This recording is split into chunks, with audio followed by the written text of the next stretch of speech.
పవన్ కళ్యాణ్ గారి మాటలన్నిటి తెలంగాణ వాదులను తెలంగాణ ప్రాంతాన్ని కించపరిచే విధంగా ఉన్నాయి ముమ్మాటికి. ఎందుకంటే పక్క రాష్ట్రానికి మీరు డిప్యూటీ సీఎం, ఒక పార్టీకి అధ్యక్షులు, మీరు ఒక రాజకీయ నాయకుడిగా మీరు మాట్లాడే మాటలు కావు. ఎందుకు కావంటే తెలంగాణ రాష్ట్రం ఏర్పడి 12 సంవత్సరాలు పూర్తి అయిందండి. ఇప్పుడిప్పుడే రాష్ట్రం కుదుటపడతా ఉంది. నిధులు ఉండి లేక పాలకుల యొక్క తప్పుడు విధానాల ద్వారా అప్పుల కుప్పగా మారింది. మీరు ఆ విషయాలు మాట్లాడకుండా తెలంగాణ మీ అయ్య జాగిరా, నేను బాజాప్తా వస్తా అనే మాటలు రెచ్చగొట్టే విధంగా మాట్లాడితే తెలంగాణ వాదులు ఆల్రెడీ కేసులు భయపడకుండా జైల్లో పెట్టిన సీమాంధ్ర పెత్తందారుల నుండే విముక్తి కల్పించాలని కొట్లాడినటువంటి చరిత్ర ఉంది. ఇక్కడ సాయుధ పోరాటం ఉంది. తెలంగాణ కోసం కొట్లాడితే 1200 మంది అమరులు చనిపోయారు, కేసులు పెట్టుకున్నారు, జైల్లోకి పోయారు. మీ రూపంలో బీజేపీ పార్టీ మాట్లాడిస్తుందని చెప్పి ఇక్కడ తెలంగాణ ప్రాంత ప్రజలకు ఒక నమ్మకం ఏర్పడ్డది. ఎందుకంటే గతంలో పీఎం గారు మాట్లాడారు, గతంలో తేజస్వి సూర్య గారు మాట్లాడారు, పాకిస్తాన్తో పోల్చారు, అమిత్ షా గారు మాట్లాడారు.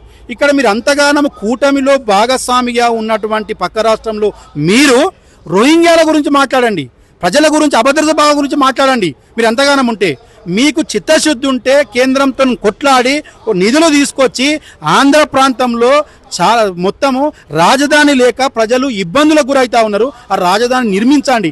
అక్కడ ఏ మెలుగబెట్టిరని చెప్పి ఇక్కడ రాష్ట్రానికి వచ్చి ఇక్కడ ఇప్పటికిప్పుడు వచ్చి ఇక్కడ నేను ఇది చేస్తా, ఇక్కడ వెలుగబెడతా అని చెప్పి కించపరిచే విధంగా మాట్లాడుతున్నారని సందర్భంగా గుర్తు చేస్తూ ఉన్నాను. చాలా బాధ కలిగిస్తుందండి.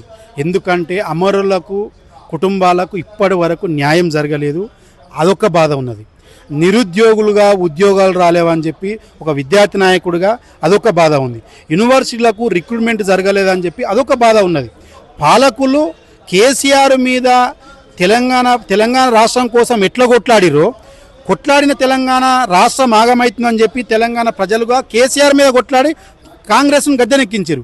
ఇప్పుడిప్పుడే రేవంత్ రెడ్డి గారు ఉద్యమకారులకు న్యాయం చేయాలి, అమరులకు న్యాయం చేయాలి, నిరుద్యోగులకు ఉద్యోగాలు ఇవ్వాలని చెప్పి ఆలోచిస్తున్న తరుణంలో ఏమెలుగబెట్టిరని చెప్పి జూన్ 2 నాడు ఆవిర్భావ దినోత్సవం రోజు వేడుకలు ఒక సైడ్ జరుగుతుంటే నేను ఇక్కడ సభ పెట్టి నవనిర్మాణ సభ పునర్నిర్మిస్తా అని చెప్పి మీరు రెచ్చబెట్టే విధంగా మాటలు మాట్లాడడం అనేది చాలా బాధ కలిగిస్తుంది.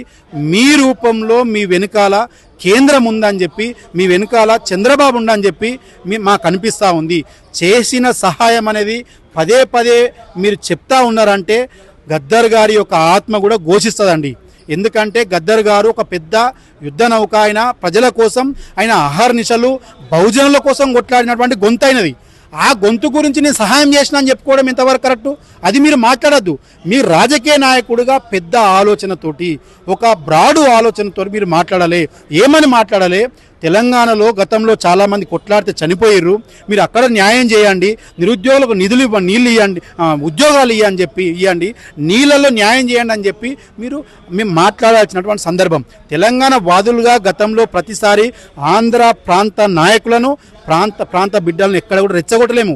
అన్నదమ్ముల్లోగా విడిపోదాము, ప్రాంతాలుగా కలిసి ఉందాము అని మనం మాట్లాడినాం. కానీ మీ లెక్క మీ అయ్య జాగిరా అని చెప్పి ఎక్కడ కూడా మా వర్షన్లో తెలంగాణ వాదులకు రాలేదు. మీకు చరిత్ర తెలియనట్టుంది. ఒక ఆయన అంటాడు తెలంగాణ పదంలే అంటాడు. ఆయన చరిత్ర ఎంతవరకు అవగాహన ఉందో అర్థం కాదు. కేవలం ఓట్ల కోసము సెంటిమెంట్ రాజకీయాలు రెచ్చగొట్టి ఇక్కడ అశాంతిని తలపించి ఇక్కడ హైదరాబాదు మీద కన్నేసిరు. కాబట్టే సీమాంధ్ర పాలకులు హైదరాబాదును విచ్ఛిన్నం చేద్దామని చెప్పి కుట్రపూరితంగా మాట్లాడుతారు అని చెప్పి మాకు డౌట్ వస్తుంది, అనుమానం వస్తుంది. మీరు తెలంగాణ ప్రజలకు ఖచ్చితంగా క్షమాపణ చెప్పకపోతే పవన్ కళ్యాణ్ గారికి గుణపాఠం చెప్తారని తెలంగాణ ప్రజల తరపున హెచ్చరిక చేస్తా ఉన్నాను.